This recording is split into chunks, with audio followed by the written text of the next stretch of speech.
We Earth system scientists and climate scientists are getting seriously nervous. The planet is changing faster than we had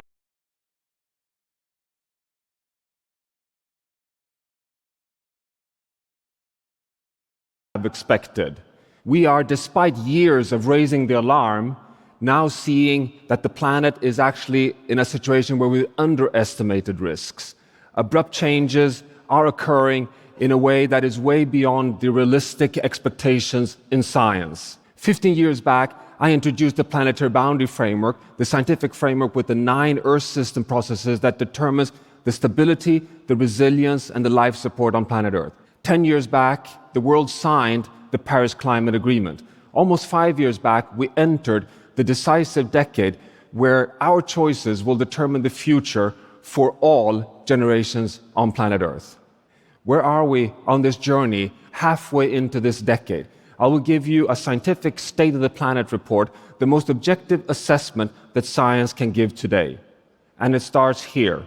We've reached 1.2 degrees Celsius of global mean surface temperature rise, the warmest temperature on Earth over the past 100,000 years.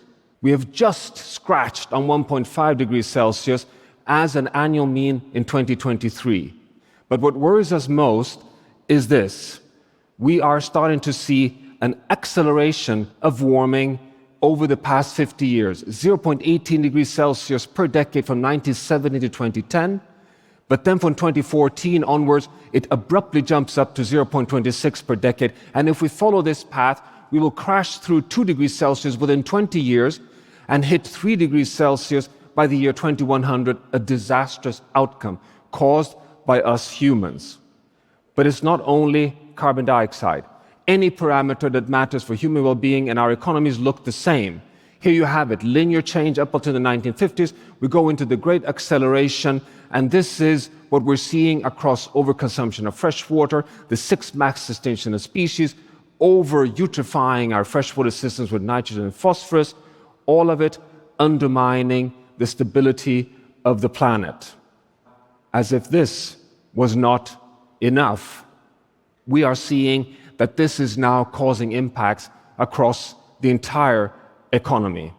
We're seeing bigger and bigger invoices being sent by the Earth system onto societies across the entire world in droughts, floods, heat waves, disease patterns, human-reinforced storms, scientifically attributed to human-caused climate change.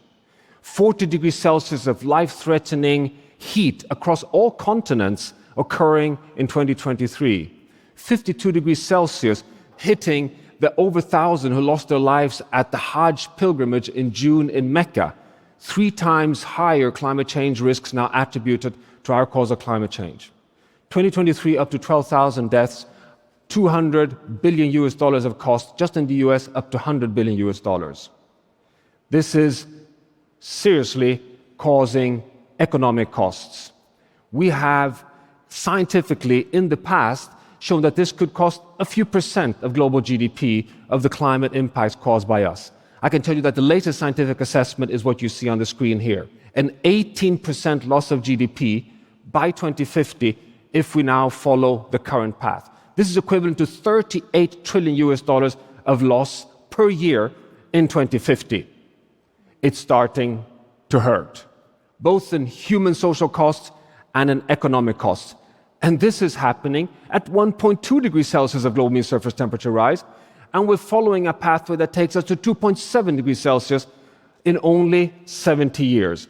And we've had a 10,000-year period where our civilizations have developed, where we've had an enormous privilege of a planet at 14 degrees Celsius plus minus 0.5 degrees Celsius. That's the Holocene since we left the last ice age. And if you look 3 million years back, we never exceeded 2 degrees Celsius. That's the warmest temperature on Earth during the entire Quaternary. The coldest point, minus 5 degrees Celsius, ice age. I call this the corridor of life. Is it surprising that we scientists are getting really, really nervous? But it's more. It's so much more than this. The first issue is buffering capacity. The second is the risk of crossing tipping points. And both are moving in the wrong direction. Buffering capacity is the Earth system's ability to dampen shocks and stress, like, for example, soaking up greenhouse gases in intact nature on land and in the ocean. And so far, Mother Earth has been so forgiving.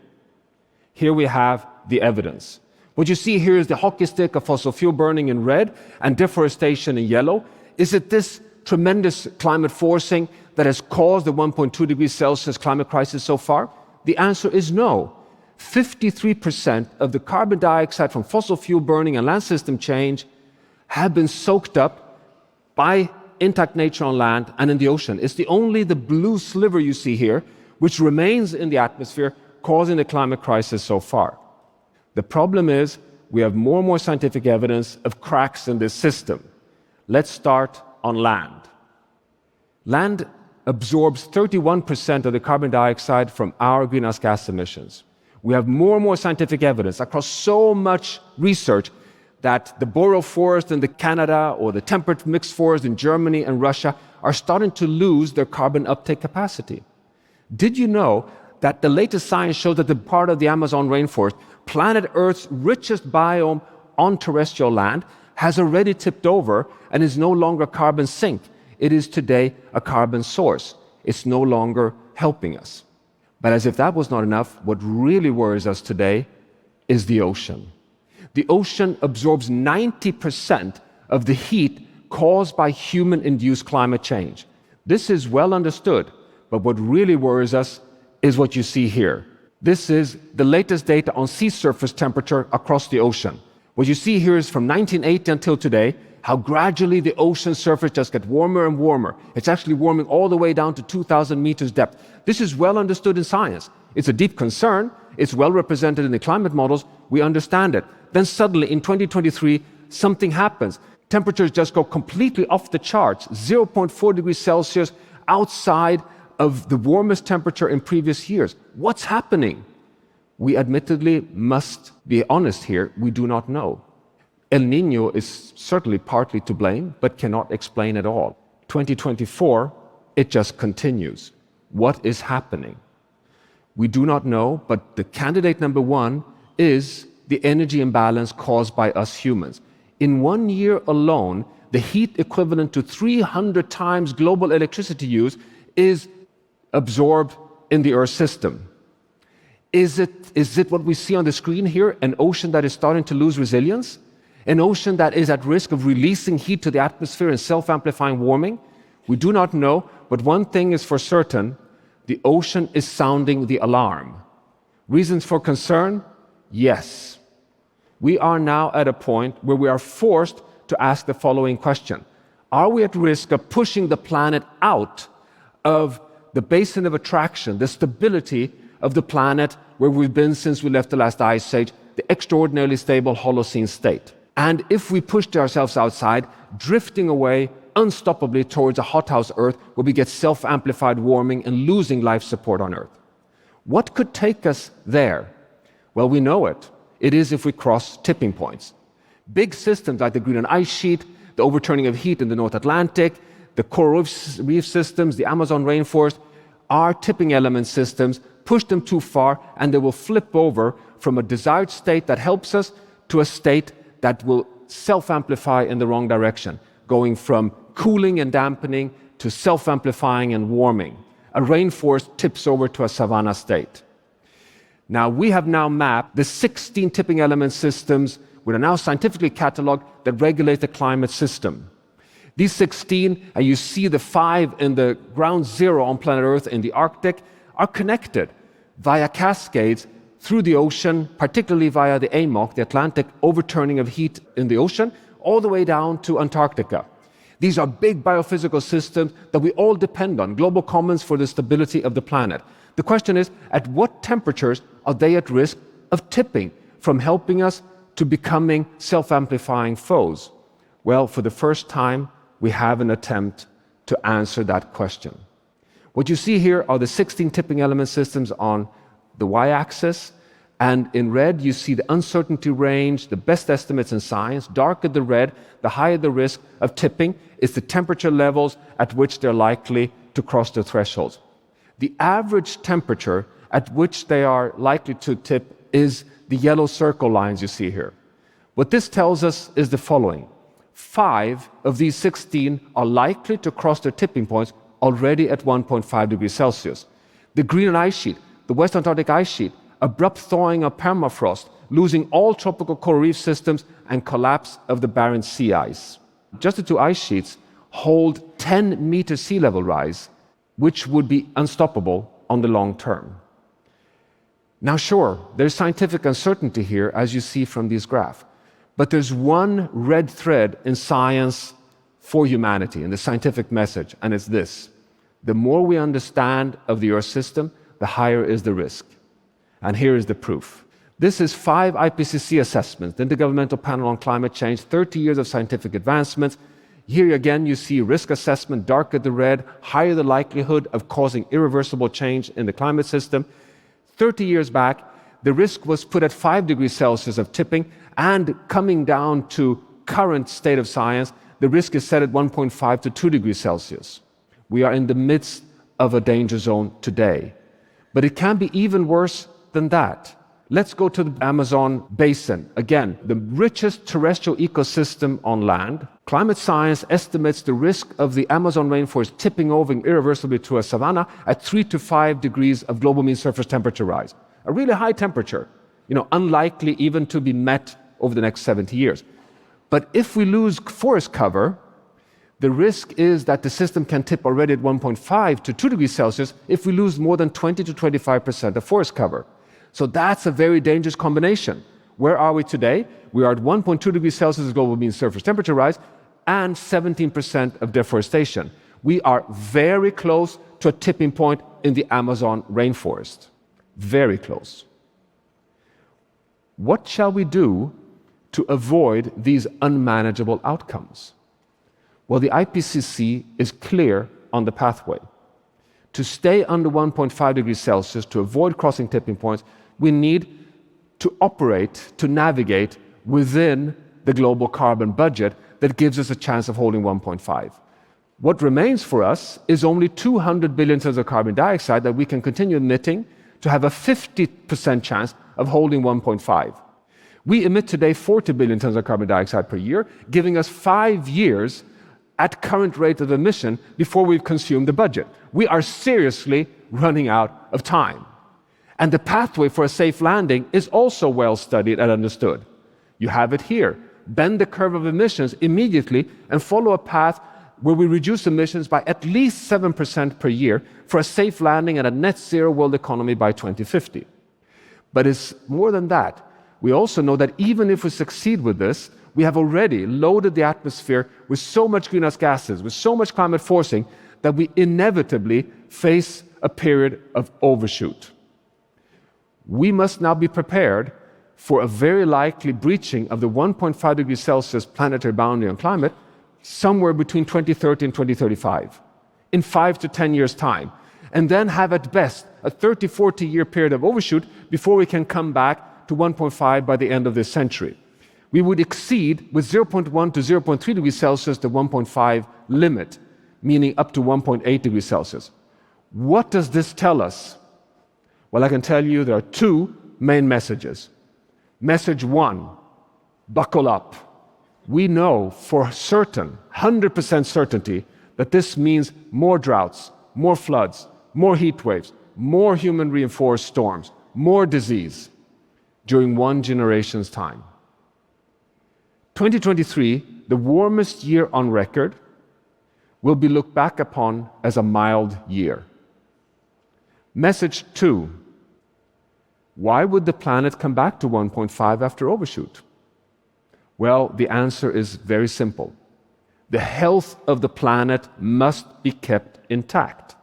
We must continue having a planet that can absorb 50% of the carbon dioxide. We must have a planet that crosses no tipping points. We must have a planet that remains healthy and keeping heat intact in the ocean. That is why we need planetary boundaries. The planetary boundary framework that defines the 9 Earth system processes that regulates the stability and resilience of the entire planet. Climate, biodiversity, nitrogen, phosphorus, land, fresh water, air pollutants, and chemicals. That is the challenge. To summarize that, There is no 1.5 degrees Celsius delivery on the Paris Agreement by only phasing out fossil fuels. We also need to come back into the safe operating space of the nature-based biodiversity, all the planetary boundaries of nature. This means that science is clear. The window is rapidly closing. But there is still some light in the window. We actually have evidence that we've reached a pivotal point, not only in terms of risk, but also in terms of opportunity to transform the world towards a safe and just future for humanity. Linear change is no longer an option. The only option is exponential change. We know that the only currency that matters is speed and scale. We also need to become stewards of the entire planet. We need to now recognize from local to global level that we're all so intertwined that we must govern the entire planet. I know that is very daunting, but what choice do we have when on the line is the future of our children on planet Earth? And we have the solutions. We know that solving the planet crisis is not utopia. It's not fantasy. We have the solutions for a secure, stable future for humanity. What are those transformations? Well, we know them. It's a rapid transition away from fossil fuels. It is a transition towards circular business models. It is transitioning towards healthy diets from sustainable food systems. And it's not only halting loss of nature, it's also scaling the regeneration and restoration of marine systems, soils, forests, and wetlands. We have solutions for all of these. Just take green energy, which today is cheaper than fossil fuel-based energy. It's our choice that we're facing today. Now, I was nervous already in 2020 when we entered this decisive decade and had to cut global emissions by half by 2030. Halfway into this decade, the road is steeper than ever. It's steeper than ever. This is what really, really concerns us, that we have a situation where we now need to move so fast. And I've been standing on stages like this so many times, sharing the dire scientific diagnostic. But still, I just told you that I do conclude that there is still some window open. There is a light in the tunnel. And you may ask, what is it that makes me able to continue to be a realistic optimist in this situation? The most dire situation, I must admit, in my whole professional life. Well, actually, I promise this is an honest statement. There are so many positive items as well. The most important one in my mind is that we have ample evidence that citizens across the world, a majority of them, care about nature and climate. They trust climate science, they're concerned about climate change, and they want solutions.